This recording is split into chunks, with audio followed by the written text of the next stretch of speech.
Hello everyone, welcome to Vigyan Shala's first explanation video of English literature treasure chest class 9th ICSE board.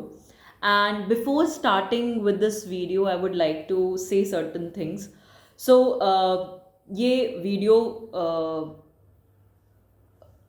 मतलब इस chapter का नाम होने वाला है Bonku Babu's friend which is the first chapter of treasure chest and the first story of class 9th ICSE board written by Satyajit Ray. और ये video English में होने वाली है, Hindi and English both languages I will be speaking. And by जैसे हम आगे बढ़ेंगे यू कैन टेल मी कि आप कौन सी लैंग्वेज में ज़्यादा कंफर्टेबल हैं, आपको ज़्यादा समझ में आ रहा है या आप वैसी वीडियो चाहते हैं, इंग्लिश में ही चाहते हैं पूरी वीडियो या पूरी हिंदी में ही चाहते हैं। So we will provide you like that. This chapter in itself is a bit longer, so मैं इसका 2 parts में वीडियो बनाऊंगी and the pattern will be, शुरुआत में आपको थोड़ा सा मैं चैप्टर के बारे में बता दूंगी, ऑथर के बारे में हम बात करेंगे, थीम के बारे में बात करेंगे, प्लॉट के बारे में बात करेंगे and of course I will be telling you the meanings of the words and we will move on right. और हम भी सीखेंगे, आप भी सीखिए और मुझे बताइएगा कि आपको और क्या जानना है, क्या मैं आपको और प्रोवाइड कर सकती हूँ। And let's start. So this particular chapter, as I told you before also, कि it was written by Satyajit Ray. he is a very he was a very acclaimed author and he was very much acclaimed in the film industry also. In fact ये particular chapter भी एक film की तरह बनने वाला था जिसका नाम था The Alien, but for some reason it did not come out. So any which ways we are very much lucky that we are able to read this chapter and as an academic thing, and we are going to learn from it. So सबसे पहले हम author के बारे में जान लेते हैं और उसके बाद जैसे हम स्टोरी की तरफ बढ़ेंगे तो हम स्टोरी का भी एक बैक प्ले समझ लेंगे और फिर उसका थीम भी समझेंगे। सो सत्यजीत रे हु, अच्छा आपके बुक में इट इज़ बेटर कि अगर आप भी अपना बुक ले लें और उसको खोलें तो एज आई रीड आप भी रीड कर सकते हैं मेरे साथ धीमे धीमे और समझ सकते हैं कि क्या लिखा हुआ है। सो आपका चैप्टर जहाँ शुरू हो रहा है उसके पहले ही अबाउट द ऑथर का एक सेक्शन है that I will be reading and we will be understanding if there is something to do so. So Satyajit Ray, 1921 to 1922 means he was born in 1921 and he passed away in 1992. Sorry, was one of India's greatest filmmakers, as I already told you. Author, illustrator, and music composer. Ray is celebrated for works including the Apu trilogy, The Music Room, The Big City, and Charulata. These are some of his very acclaimed works. Banku Babu's Friend, an excerpt from Three Rays, stories from Satyajit Ray. So, excerpt, what is the meaning of that? It is actually it has been adopted from a series of stories that that were written by him. Three Rays, that was stories from Satyajit Ray, और उसमें से ये story निकाली गई. Has been chosen because of its popularity among young readers. So young readers like you like things like aliens and spaceships. So because of the popularity इसको अलग निकाला गया और इसको एक proper full fledged story की तरह academics में भी डाला गया and it has been very popular since then. Bonku Babu's Friend, which was conceptualized a long time ago, is an inspiration for Indian writers of science fiction. So this particular story has been adopted and is an inspiration for many other writers like the science fiction. So before moving further, let us understand what is fiction and what is non-fiction and what is science fiction, right? So बहुत ही simple है. Fiction क्या होता है? Fiction is something that is not true, that is imagined, है ना। एक story हम ऐसे ही बना लेते हैं हवा में, हमें उसका कुछ भी बैकग्राउंड नहीं पता, जो भी हमारे मन में आता है हम बनाते हैं। Obviously when we write a proper story, उस फिक्शनल स्टोरी में भी we have characterisation, we have chronology, all of that together. And a non-fictions are, for example, an autobiography. है ना, किसी की ज़िंदगी के बारे में जब हम लिखते हैं, पूरा जैसे महात्मा गांधी की ऑटोबायोग्राफी है, my experiments with truth, right. So these are non fictions. In fact जो आपके कुछ सेल्फ हेल्प बुक्स भी आते हैं, जैसे रॉबिन शर्मा जो ऑथर हैं उनकी the monk who sold his Ferrari is very famous book, you should read it when you have some time. So these are non fiction books, है ना. सो साइंस फिक्शन क्या है? ऐसा फिक्शन, ऐसा imaginative story जो science से related है, ठीक है. So such kind of story this is, and it has been an inspiration for other writers. So Bonku Babu, a gentle school teacher who was bullied by all who knew him, stumbles upon an alien spacecraft. Okay, so हम ये देखेंगे कि Bonku Babu, who is the main character, who is the main character of the story, who is he? He is actually a very meek school teacher, है ना. Meek is someone who is very timid, जो डरता है ना, जो बहुत ज़्यादा bold नहीं है, ब्रेव नहीं है, अपने लिए बात नहीं करता, ठीक है. सो ऐसा एक स्कूल टीचर कैरेक्टराइज किया गया है, who stumbles upon an alien spacecraft, and we will see that during the story अचानक से एक दिन उनकी एक एलियन स्पेसशिप से, स्पेसक्राफ्ट से मुलाकात होती है उनकी. उस पे वो स्टम्बल करते हैं, मतलब अचानक से मिल जाते हैं. This discovery gives him the confidence to stand up. और ये जब इनके साथ ये चीज़ होती है तो उस दिन क्या होता है, इनके अंदर एक अलग सा कॉन्फिडेंस आता है टू स्टैंड अप, है ना, against all those who mocked and taunted him. So against everybody who used to mock at him, है ना, जो इनका मजाक उड़ाते हैं या उनको टॉन्ट करते हैं, उन पे जोक मारते हैं, उन सब के अगेंस्ट खड़े होने का उनको जज्बा मिल जाता है. A gentle reminder that standing up to a bully is the only way to overcome this social evil. So bullying and colleges में पहले होता था that people, मतलब the elder students, they used to rag the new students. So this is a kind of bullying also, means it is a bigger form of bullying. और bullies से लड़ने का सबसे अच्छा तरीका ये है, सबसे सही तरीका ये है कि आप उनके खिलाफ खड़े हो. A bully bullies you because they know that you are not going to do any harm to them, right. So अगर आप उनके अगेंस्ट कुछ बोलेंगे नहीं तो वो आपके ऊपर अटैक करते ही रहेंगे, ठीक है. So this was a little bit about the story. It was a little bit about the author. More you should read from your workbook. सब लोग को workbook पढ़ना चाहिए. ये नहीं है कि खोला और चैप्टर समझ में आ गया अब उसका क्वेश्चन आंसर करने लगे, नहीं. वर्कबुक पढ़ने से you get a really better understanding of what kind of answers you should write. There is a deeper knowledge in your answers.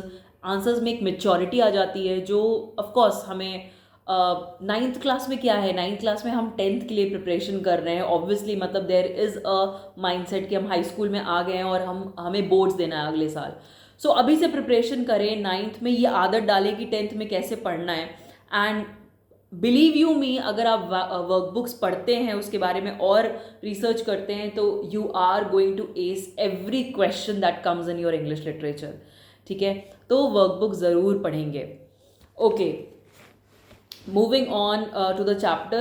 So the title of the chapter, first let us take into account the title of the chapter. The title of the chapter is Bonku Babu's Friend, and as we have already discussed, Bonku Babu is the main character of the story, right. So और title क्या है, Bonku Babu's Friend, ठीक है. तो the theme of actually the whole story is based upon friendship. And there is, आप देखेंगे हम जब आगे स्टोरी पढ़ रहे होंगे कि there is a slight parallelism, है ना. दो फ्रेंडशिप्स आपस में पैरेललिज्म पे जा रही हैं और वहाँ पे देखा जा रहा है कि कौन सा फ्रेंड एक अच्छा फ्रेंड होता है, कौन सा फ्रेंड हमारे काम आता है, कौन सा फ्रेंड की कैटेगरी में है, और कौन बस ऐसा शो ऑफ कर रहा है कि हाँ वो फ्रेंड है, बस नाम का फ्रेंड है, ठीक है. तो वो चीज़ हम यहाँ पे देख पाएंगे. And friendship for sure is the theme of this story. आप कहीं लिख सकते हैं, अच्छा रहेगा अगर आप थोड़े थोड़े नोट्स भी बनाते रहें, so that you get the main points of the story, ठीक है. Starting now. No one had ever seen Bonku Babu get cross.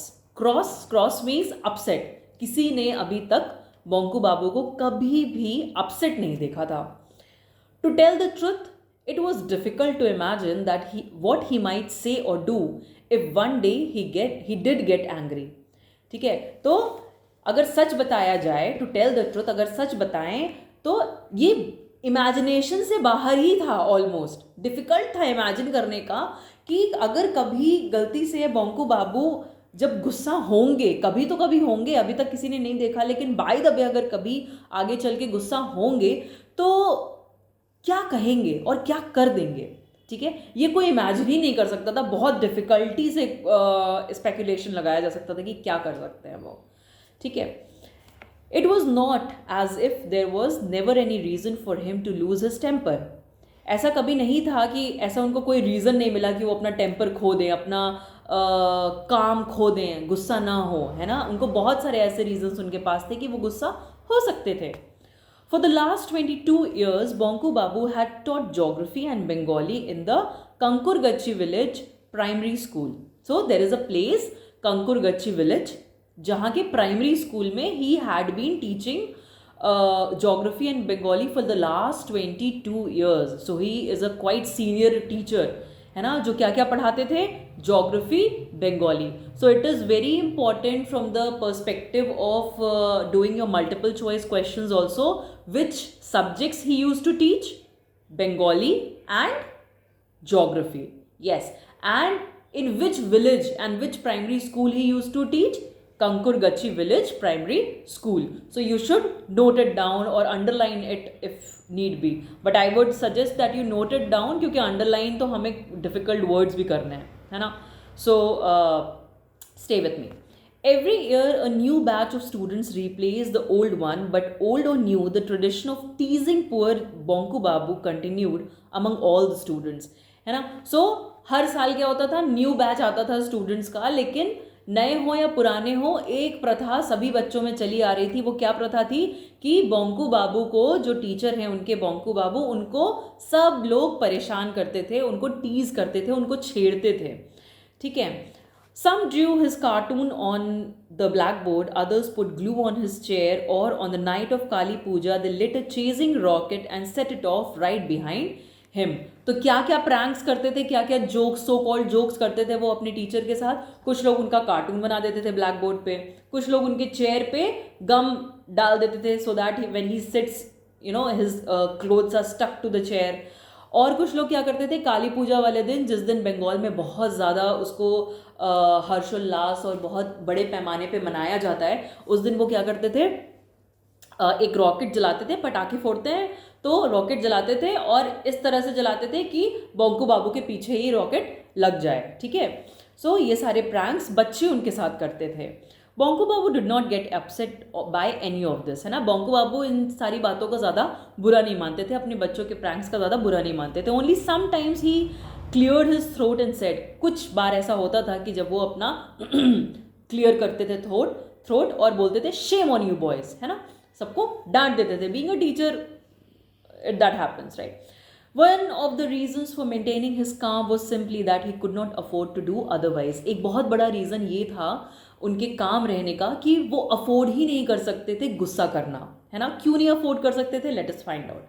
If he did lose his temper and left his job in a fit of pique, he knew how difficult it would then be to find another at his age.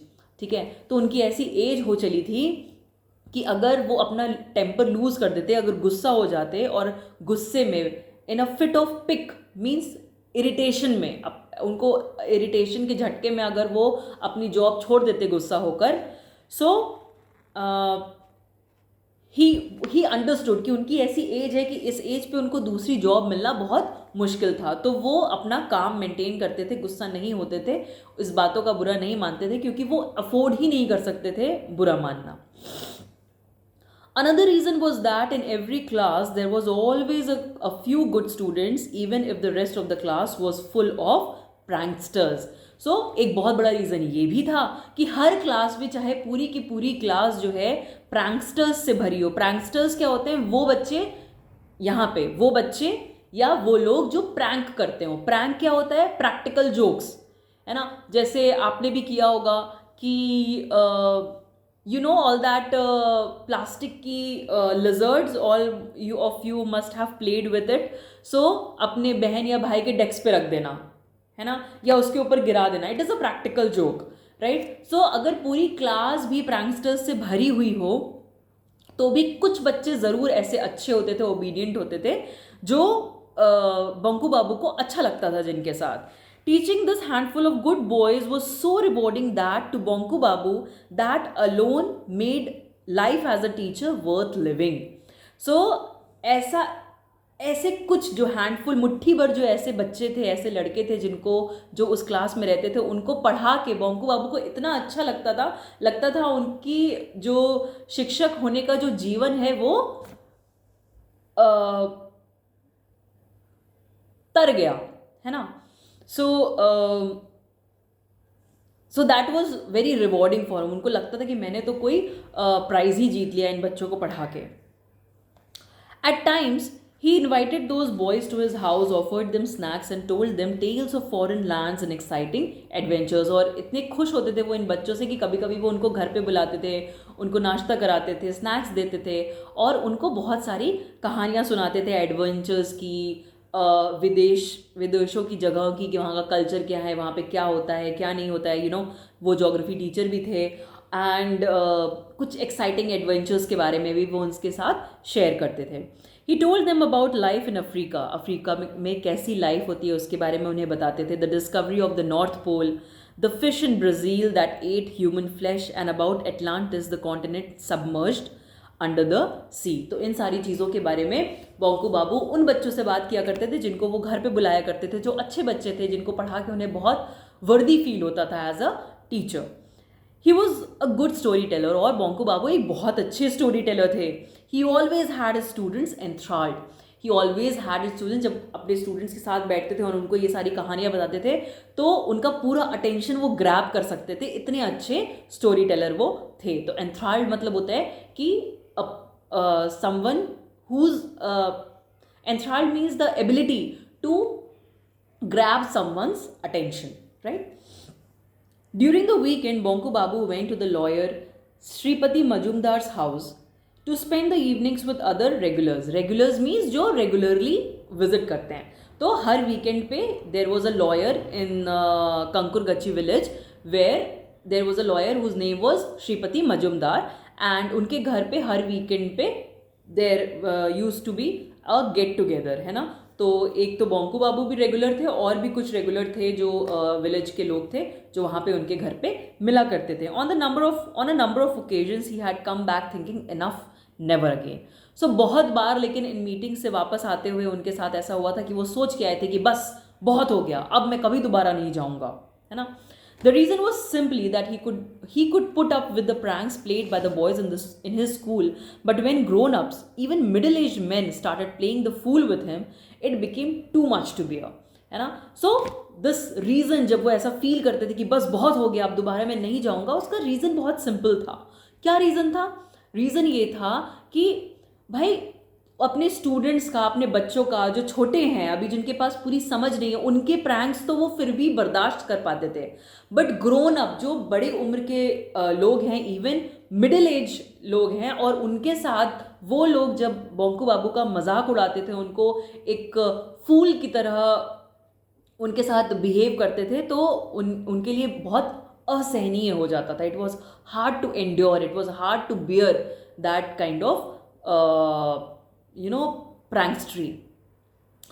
At these addas that Shripati Babu hosted in the evenings, nearly everyone poked fun at Banku Babu, sometimes bringing his endurance almost to breaking point. और ये जो अड्डाज लगते थे, मतलब जो get together होता था हर weekend पे श्रीपति बाबू के घर पे, यहाँ पे लगभग जितने लोग प्रेजेंट रहते थे, जितने लोग भी अटेंडेंस में रहते थे, सभी लोग कोई ना कोई जोक बंकू बाबू पे करते थे। और ये जो जोक वो करते थे कभी कभी इतना ज़्यादा हो जाता था कि उनका जो एंड्योरेंस है, जो पावर है उनकी बियर करने की, वो ऑलमोस्ट ब्रेक हो जाती थी, टूट जाती थी, असहनीय हो जाती थी। ठीक है, आगे बढ़ते हैं। ओनली द अदर डे मतलब जस्ट दूसरे दिन की बात है, लेस दैन 2 months अगो। ये कब की बात है? 2 महीने के अंदर अंदर की ही बात है। दे वर टॉकिंग अबाउट घोस्ट, सब लोग घोस्ट के बारे में, भूतों के बारे में बात कर रहे थे। Usually Bonku Babu kept his mouth shut, usually he kept his mouth shut, why? Because जैसे ही वो कुछ कहते थे लोग उनका मजाक उड़ाने लगते थे, तो अधिकतर वो शांत ही रहते थे। That day for some unknown reason he opened it and declared that he was not afraid of ghost. लेकिन उस दिन क्या हुआ कि कुछ तो रीज़न हुआ, कुछ तो उनके दिमाग में आया कि उन्होंने ये अनाउंस कर दिया कि भाई मुझे तो घोस्ट से डर नहीं लगता है। किसने अनाउंस किया? बोंकू बाबू ने ये अनाउंस किया। दैट वॉज ऑल, और वो काफ़ी था। किस चीज़ के लिए काफ़ी था? Let us find out. But it was enough to offer a golden opportunity to the others, और दूसरों को मौका मिल गया, एक बहुत अच्छा गोल्डन मौका मिल गया। किस चीज़ का मौका मिल गया भाई? On his way back home later that night, जब वो उसी रात में, जिस दिन ये घोस्ट की बात हो रही थी, उस दिन जब वो रात में वापस जा रहे थे अपने घर, Bonku Babu was attacked by a spook. He was attacked by a spook, मतलब स्पूक कौन है? मतलब he was suppose to be a ghost, है ना? Means he was actually a person who was taking an attire of a ghost. He attacked Bonku Babu. As he was passing under a tamarind tree, a tall thin figure leapt down and landed on his back. जैसे ही वो इमली के पेड़ से, tamarind tree इमली के पेड़ के नीचे से गुजर रहे थे, एक कोई तो उनके ऊपर कूदा, उनके बैक पे कूद गया वो अचानक से, ठीक है? और वो एक लंबा सा और पतला सा फिगर था, और उनके पीठ पे वो कूद गया। As it happened this apparition had smeared black ink all over itself, है ना? और जब ये हुआ तो बोंकू बाबू को ये रियलाइज़ हुआ कि ये जो चीज़ कूदी है मेरे ऊपर, ये इसके ऊपर पूरी काले रंग की इंक, स्याही पूरी लिपटी हुई है। Possibly at the suggestion of someone at the meeting, और वो उन्होंने ऐसा समझा कि शायद किसी ना किसी ने ये सजेस्ट किया होगा उसको कि तुम इस तरह से अटायर लेना, अपना रूप धरना। Bonku Babu was not frightened, Bonku बाबू को डर नहीं लगी, क्योंकि ही न्यू कि प्रैंक होता रहता था उनके पास, उनके साथ, तो वो डरे नहीं। बट ही वॉज इंजर्ड, पर उनको चोट लग गई। ऑब्वियसली अब कोई इतनी फोर्स के साथ ऊपर से कूद जाएगा तो चोट लग सकती है, बैक पे चोट लग सकती है, गर्दन पे चोट लग सकती है। फॉर 3 days हिज नेक एक्ड, है ना? 3 दिन तक उनका जो नेक थी, गर्दन थी, वो एक कर रही थी, एक मतलब पेन कर रही थी। Worst of all his new kurta was torn, और सबसे बुरी बात ये थी कि उनका जो नया कुर्ता था, जो उन्होंने उस समय पहन रखा था, वो फट गया। And it had black stains all over, और उनके पूरे मतलब शरीर पे भी, कुर्ते पे भी अलग अलग जगह काली स्याही लग गई, जो उस अपैरिजन के ऊपर थी। अपैरिजन क्या होता है? अपैरिजन ऐसी कोई चीज़ जो होती नहीं है पर हमें दिखती है ना? जैसे कि कोई भूत, है ना? तो he was suppose to be an apparition. What kind of a joke was this, है ना? एंड ही थॉट कि ये कैसा मजाक है ना? ये किसी भी टाइप का मजाक नहीं, किसी को पेन दे के मजाक करना कोई मजाक नहीं होता। मजाक क्या है? जिसमें दोनों पार्टीज मजा लें। अगर आप किसी की बुराई करके उसका मजा ले रहे हो, तो ये आप किसी की डिसरिस्पेक्ट कर रहे हैं, आप जोक नहीं कर रहे हैं। जोक तो ऐसा होता है ना जिसमें दोनों पार्टीज को मजा आए, राइट? सो वही बोंकू बाबू ने सोचा कि किस तरीके का जोक है। Even so Bonku Babu had to come to these meetings, लेकिन उसके बावजूद भी उनको ऐसा लगा कि उनको इन मीटिंग्स में जाना ही चाहिए। If he didn't, what would Shripati Babu think? उनको ऐसा लगता था, बोंकू बाबू को ऐसा लगता था कि अगर उन्होंने मीटिंग्स में जाना बंद कर दिया तो श्रीपति बाबू क्या सोचेंगे उनके बारे में। Not only was he a very important man in the school committee and in the village, but he couldn't do without Bonku Babu, who could provide amusement to all, है ना? ना ही सिर्फ ये बात थी कि वो एक इम्पॉर्टेंट हिस्सा थे स्कूल कमेटी के और विलेज के, लेकिन ये भी सच था कि अगर बोंकू बाबू इन मीटिंग्स में नहीं जाएंगे तो लोगों के अम्यूज़मेंट के लिए, लोगों के एंटरटेनमेंट के लिए और कौन रहेगा, ऐसा बोंकू बाबू सोचते थे। ठीक है, तो हम यहाँ पे देख पा रहे हैं कि बोंकू बाबू की इस स्टेज पे काफ़ी लिमिटेड सोच है। वो उन्होंने अपने आप को काफ़ी टिमिड बना के, काफ़ी कायर बना के रखा हुआ है ना। On one particular day the topic of conversation was space in other in other words they were talking about spaceships and space travel. तो एक दूसरा दिन था जिस दिन लोग स्पेसशिप्स के बारे में बात कर रहे थे और स्पेस ट्रैवल के बारे में बात कर रहे थे, जो लोग भी मजुमदार बाबू के घर पे थे वीकेंड पे, है ना, गेट टुगेदर जब था. Soon after sunset, a moving point of light had been seen in the northern sky. और उस दिन क्या हुआ, इवनिंग के समय पे नॉर्थ के साइड में स्काई में एक क्या दिखा, एक मूविंग लाइट दिखी. ऐसा दिखा कुछ लाइट मूव कर रही है. It was not an aeroplane, it was not a star, मतलब अ ब्रेकिंग स्टार, एक टूटता तारा भी नहीं था वो, बट इट वॉज समथिंग, ऐसा कोई लाइट दिखा. A similar light was seen 3 months ago. और ऐसा ही लाइट 3 महीने पहले भी देखा गया था, which had led too much speculation. Much speculation मतलब लोगों ने कुछ देखा और उसके बारे में बहुत सारी थ्योरीज बनाने लगे विदाउट एनी एविडेंस. तो ऐसा 3 महीने पहले भी ऐसा हुआ था. In the end it had turned out to be a Russian satellite. और बाद में पता चला था कि एक रशिया की सैटेलाइट थी कॉल्ड खोटका, जिसका नाम शायद खोटका था, और वॉज इट फोस्का, या तो फोस्का था. मतलब the name was not it was not sure कि क्या नाम था उस सैटेलाइट का, right. Anyway, this satellite was supposed to be going round the earth at a height of 400 miles and providing a lot of valuable information to scientists. और बाद में ये पता चला कि जो सैटेलाइट है वो 400 मील ऊपर अर्थ के रोटेट करती है, अर्थ के अराउंड, और बहुत सारी information, special important information scientist को देती है, जो कि हम सब लोग जानते हैं कि सैटेलाइट क्या होती है. मतलब मैन मेड सैटेलाइट जो होती है वो क्या होती है. इट इज़ अ मशीन जो, जैसे कि मून हमारी अर्थ के इर्द गिर्द घूमता है, वैसे ही सैटेलाइट भी इर्द गिर्द घूमती है. उसका भी एक ऑर्बिट डिसाइडेड होता है, और जो भी उसका ट्रैक होता है, जो भी उसका रास्ता होता है, उस रास्ते से वो उतनी दूर से बहुत सारे इंफॉर्मेशन कैच कर लेती है. वेदर कैच कर लेती है, बहुत सारे फोटोग्राफ्स ले सकती है ना. और जितना भी इंफॉर्मेशन वो कलेक्ट करती है वो रिले करती है उस जगह पे, उस लैब में, या उस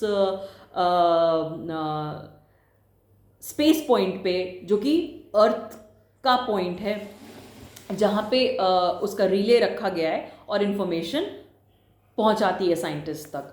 ठीक है, तो it was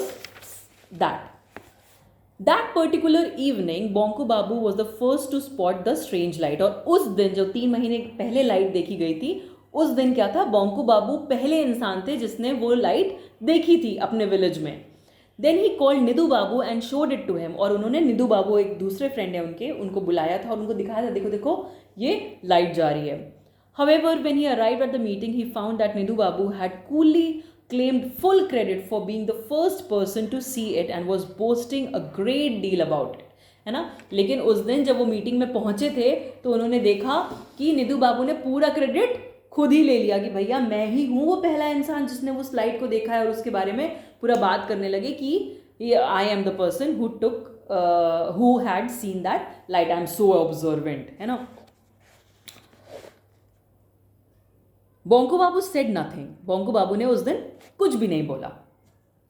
no one in the group knew much about satellites, है ना. ग्रुप में, उनके ग्रुप में बहुत सारे लोगों को सैटेलाइट्स के बारे में नहीं पता था. ऑब्वियसली एक ज्योग्राफी के प्रोफेसर को जितना पता होगा उतना और फील्ड्स के लोगों को नहीं पता होगा.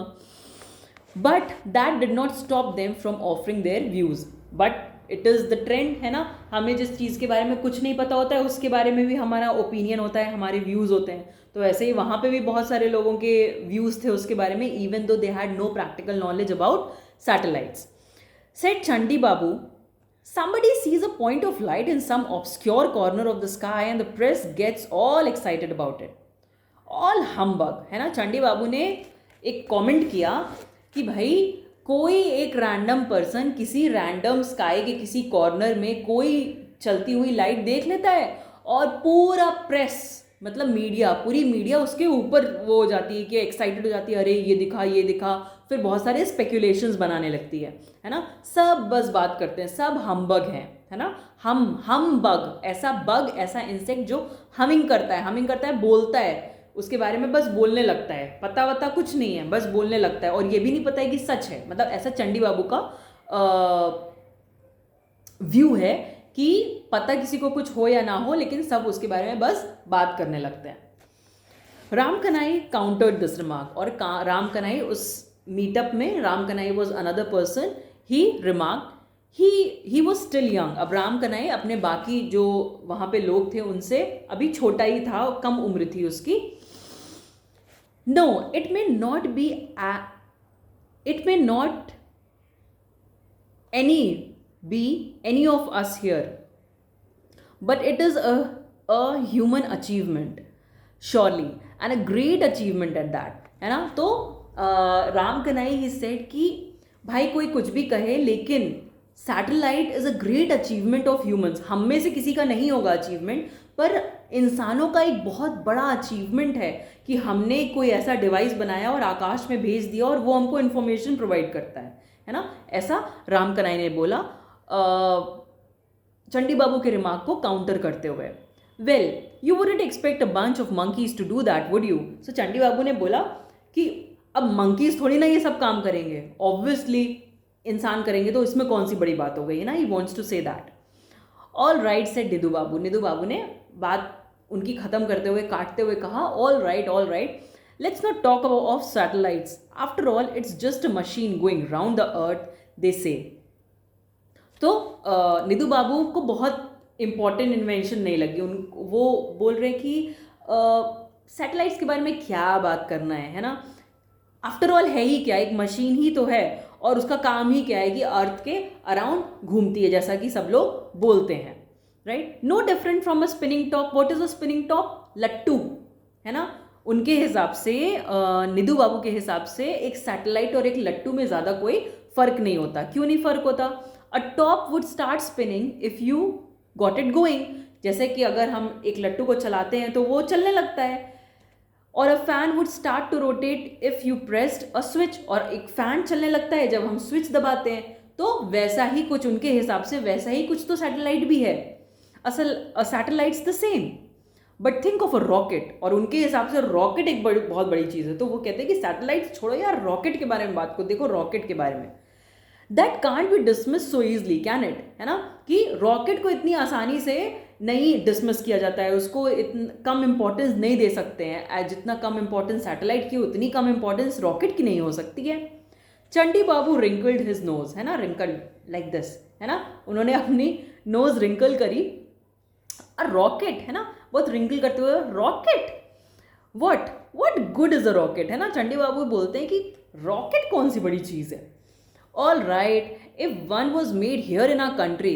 अच्छा, लेकिन अगर अपनी कंट्री में एक रॉकेट बने, टुक ऑफ फ्रॉम द मैदान इन कैलकटा, है ना, कैलकटा के मैदान से उसको छोड़ा जाए, उसको ऑर्बिट के बाहर भेजा जाए, and we would all go and buy tickets to watch the show. और हम टिकट खरीद के जाएं वहाँ पे ये शो देखने के लिए कि रॉकेट छोड़ा जा रहा है। Well then that would be nice. और तब अगर ऐसा कुछ होता है तो ये बहुत अच्छी चीज़ है, ये बहुत मज़ा आएगा ये चीज़ करने में। But so as he said he was going to say something, लेकिन इनकी बात को काट दिया। किसने काट दिया? You are right, Ram Kanai agreed, है ना। उनकी बात को काटते हुए उन्होंने कहा हाँ, ये बात तो सही है कि रॉकेट अगर होगा और अपने देश में हुआ रॉकेट और उसको कैलकाटा से छोड़ा जाएगा, हम लोग जाएंगे देखने टिकट खरीद के, ये तो बहुत अच्छा होगा। हाँ, मैं अग्री करता हूँ। A rocket has no meaning for us here in this village. लेकिन इस विलेज में, है ना, क्या नाम है विलेज का? कंकुर गच्ची। इस विलेज में रॉकेट का कोई खास महत्व नहीं है। भैरव चक्रवर्ती स्पोक नेक्स्ट, है ना। अब इसके बाद उस जो गेट टुगेदर था उसमें जो दूसरा इंसान था जिसका नाम था भैरव चक्रवर्ती, उसने नेक्स्ट बोला। क्या बोला भाई? Suppose some creature from a different planet arrived on earth, है ना। उन्होंने एक नया इमेजिनेशन निकाला कि भाई ये इमेजिन करो, ये सोचो कि दूसरे प्लैनेट से कोई क्रीचर, कोई लिविंग ऑर्गेनिज्म हमारे प्लैनेट पे आ जाए, अर्थ पे अराइव कर जाए, पहुंच जाए। So what? Even if it did, you and I would never be able to see it, है ना। So राम कनाई ने बोला कि तो क्या ही हो जाएगा अगर कोई दूसरा क्रीचर किसी दूसरे प्लैनेट से अर्थ पे आ भी जाता है, तो तुमको और मुझको तो मौका नहीं मिलेगा ना देखने का। जैसा अगर यहीं आसपास अगर रॉकेट बनता है और उसको छोड़ा जाता है तो हमें मौका मिल सकता है देखने का, लेकिन अगर कोई क्रीचर आएगा तो मुझे तुम्हें कहाँ मिलेगा मौका देखने का। Yes, that's true enough. तो भैरव चक्रवर्ती ने कहा कि हाँ भाई, ये भी सच है। Everyone turn their attention to their cups of tea, और इसके बाद सब क्या करने लगे कि अपनी चाय पीने लगे, उस पर अटेंशन देने लगे. There did not seem any to be anything left to be said, और इसके बाद किसी को लगा नहीं कि कोई इंपॉर्टेंट बात है इस बारे में कहने के लिए. After a few moments of silence, कुछ समय साइलेंस का बीत गया, and Bunku Babu cleared his throat and said gently, और उसके बाद बंकू बाबू ने अपना थ्रोट क्लियर किया और बहुत कामनेस के साथ जेंटल वॉइस में उन्होंने कहा, सपोज दे केम हियर, है ना, धीमी आवाज़ में उन्होंने कहा सपोज दे केम हियर. वो क्या कह रहे हैं कि ऐसा सपोज करो कि क्या पता कोई जो एलियन है वो हमारे यहाँ आ जाए, मतलब कंकुरगची में आ जाए. Nidhu Babu feigned total amazement. Feigned total amazement. Feigned means क्या होता है, प्रिटेंड करना. तो निधु बाबू ने एकदम चौंकते हुए, ज़बरदस्ती का चौंकते हुए, मतलब इतना चौंकने की बात नहीं थी, इतना प्रिटेंड करने की बात नहीं थी, बट निधु बाबू ने प्रिटेंड करते हुए, अमेजमेंट दिखाते हुए बोला, हे Banku wants to say something, है ना. जैसे ही बंकू बाबू ने कुछ बोला, वैसे ही निधु बाबू ने उनको पकड़ लिया कि अब उनका मजाक उड़ाएंगे, ठीक है. And he said Bunku wants to say something, आज कुछ बोलने वाला है बंकू. व्हाट डिड यू से बंकू, फिर से बोलो बंकू, ऐसा वो टीज करते हुए उन्होंने कहा. Who is going to come here, where from. Bunku Babu repeated his words, his tone still gentle. तो बंकू बाबू ने दोबारा से अपनी बात कही और अभी भी बहुत जेंटलनेस के साथ, बहुत कामनेस के साथ कही. Suppose someone from a different planet came here, और उन्होंने कहा कि ऐसा सपोज करो कि क्या पता कोई डिफरेंट प्लैनेट से कोई एलियन, कोई क्रीचर हमारे यहाँ पे आए, है ना, कंकुरगची विलेज में आ गया तो. As he did so often, Bhairav Chakravarti slapped Bunku Babu's back loudly and rudely, है ना. जैसे आप भी करते होंगे अपने फ्रेंड्स के साथ, अरे यार तुम तो बड़ा क्या बात कर रहे हो, वैसा ही भैरव चक्रवर्ती अक्सर किया करते थे बंकू बाबू के साथ. और देखो, कभी हम मजाक में करते हैं वो अलग बात होती है, बट जब हमारे फ्रेंड को वो पसंद नहीं आ रहा है, उसको चोट लग रही है और रूडनेस के साथ हम उसे मार रहे हैं उसके बैक पे, so it is disrespectful, right.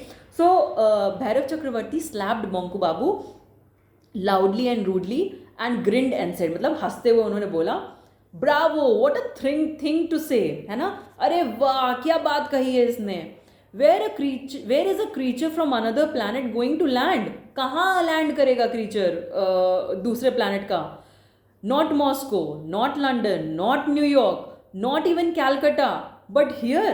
तुम ये कहना चाहते हो कि कोई दूसरे प्लैनेट का क्रीचर यहाँ लैंड करेगा, मतलब मॉस्को नहीं जाएगा, वेस्टर्न कंट्रीज में नहीं जाएगा, मॉस्को नहीं जाएगा, लंदन नहीं जाएगा, न्यूयॉर्क में नहीं जाएगा, यहाँ तक कि कैलकटा में नहीं जाएगा, बिकॉज वो बंगाल की जगह है, राइट, बंगाल का एक विलेज है. तो ही सेइंग कि कैलकटा जैसी बड़ी जगह पे नहीं जाएगा, बल्कि कंकुरगची विलेज में आएगा. इन कंकुरगची, यू डू थिंक बिग, है ना. और भैरव चक्रवर्ती बहुत डिरूसिवली कह रहे हैं कि सही बात है भैया, तुम बहुत बड़ा सोचते हो. बंकुम, डोंट यू, है ना, तुम तो बहुत बड़ा सोचते हो. बंकू बाबू फेल साइलेंट, और उसके बाद बंकू बाबू, क्योंकि इतनी डिसरिस्पेक्टफुली उसने बोला, तो बंकू बाबू चुप हो गए. But several questions rose in his mind, लेकिन उनके दिमाग में बहुत सारे क्वेश्चंस बाउंस कर रहे थे. वॉज इट रियली इम्पॉसिबल, क्या ये इतना इम्पॉसिबल, इतना नॉन अचीवेबल थिंग था. If an alien had to visit the earth, would it really matter where it arrived first. अगर किसी एलियन को अर्थ पे आना होगा तो क्या इससे बहुत फर्क पड़ता है कि वो किस जगह पे लैंड करेगा. It might not aim to go straight to any other part of the world, है ना. ऐसा वो एम तो नहीं कर सकता ना कि मैं सीधे उसी पार्ट ऑफ द वर्ल्ड में जाऊंगा, अर्थ की बात हो रही है. All right, it was highly unlikely that such a thing would happen in Kankurgachi village, but who was to say for sure that it could not happen at all, है ना. ये बात बंकू बाबू खुद अपने दिमाग में सोच रहे हैं कि हाँ, ये बात बहुत रेयर है कि ऐसा हो सकता है कि भाई कंकुरगची विलेज में कोई ऐसा एलियन स्पेसक्राफ्ट आए, पर क्या ये इतना नॉन अचीवेबल है, मतलब क्या ऐसा है कि हो ही नहीं सकता, इसके बिल्कुल भी चांसेस नहीं है, ऐसा वो सोच रहे थे. श्रीपति बाबू वो साइलेंट सो फार, अभी तक श्रीपति बाबू शांत ही थे, बाकी लोग बात कर रहे थे, वो सुन रहे थे. Now as he shifted in his seat, everyone looked at him, है ना. होता है ना, चाय पीते पीते हम शिफ्ट हो रहे हैं, हम कुछ बोलने वाले हैं इंपॉर्टेंट, तो सब लोगों का अटेंशन उनकी तरफ गया. He put his cup down and spoke knowledgeably, और उन्होंने बड़े एटीट्यूड के साथ अपना कप नीचे रखा, because he is important person, he is also the host of the evening, right. तो उन्होंने अपना कप नीचे रखा और बहुत ऐसा दिखाते हुए कि उनको बहुत नॉलेज है, उन्होंने बोलना शुरू किया।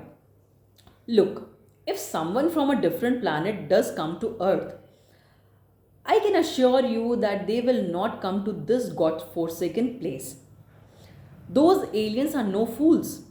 It is my belief that they are sahibs, and they will land in some western country where all the sahibs live. Understand? So यहाँ पे हमें थोड़ा सा मजुमदार बाबू के बारे में समझ में भी आता है, और हमें दूसरी बात ये भी समझ में आती है कि स्टोरी उस समय से रिलेटेड लिखी गई है जबकि हमारे यहाँ पे मतलब हमें नया नया इंडिपेंडेंस मिला था, या हाँ हमें नया नया इंडिपेंडेंस मिला था, या अभी रिसेंटली या अभी हमारे पास ये जस्ट 1 मिनट, हमारे पास अभी भी ब्रिटिशर्स रहे होंगे, ठीक है।